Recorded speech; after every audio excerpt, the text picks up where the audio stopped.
ሚዲያ በፌስቡክ በዩቲዩብ እና በአልሂዳያ ፕላትፎርም እየተከታተሉ የሚገኙትን በሚሊዮን የሚቆጠሩ ተመልካቾችን እስላማዊ በሆነው ሰላምታ አሰላሙ አለይኩም ወራህመቱላሂ ወበረካቱሁ እያልኩ እንኳን ደህና መጣችሁ ማለት እፈልጋለሁ። የአላህ ሱብሓነሁ ወተዓላ ሰላም ረሕመትና እዝነት በሁላችሁም ላይ ይሁን። ከሁለት ዓመት ቆይታ በኋላ ወደ ፐርሊስ መመለስ ለኔ ትልቅ ክብርና ደስታ ነው። በ2017 በርካታ ጊዜ መጥቼ ነበር። ከዚያም በ2018 እና 19 መጥቻለሁ። ይሁንና በዚህ በኮቪድ-19 ወረርሽኝ ምክንያት በ2020 እና 2021 ምንም አይነት ንግግር አላደረኩም። ተይዘው የነበሩ ሁሉም ንግግሮቼ እንዲሰረዙ አሊያም እንዲሸጋገሩ ተደርገዋል። አልሐምዱሊላህ። በዚህ በአዲስ ዓመት መጀመሪያ ላይ በ2022 ከቀረቡልኝ በርካታ ግብዣዎችና የኮቪድ ሁኔታውም በተወሰነ ሁኔታ ከቀነሰ በኋላ ይህ የመጀመሪያ ንግግሬ ነው።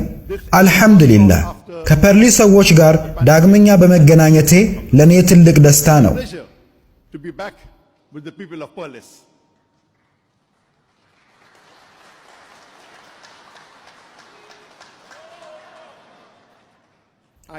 እንደማስበው ፐርሊስ ሁለተኛዋ ቤቴ ሆናለች።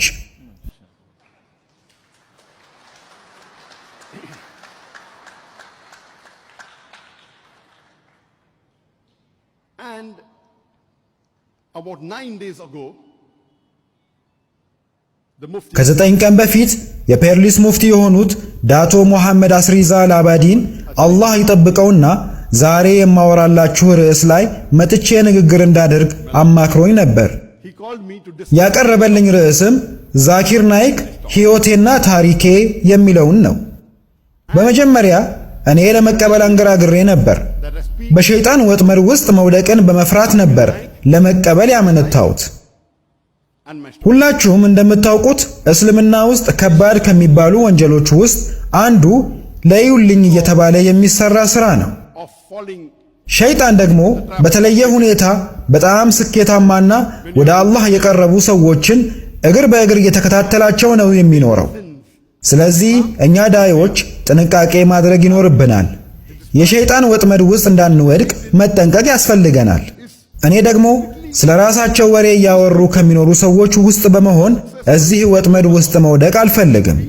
ነገር ግን ዶክተር ማዛ የፐርሊሱ ሙፍቲ ማለት ነው በጣም አዋቂ ከሚባሉና ከሚቀርቡኝ ሰዎች ውስጥ አንዱ ነው።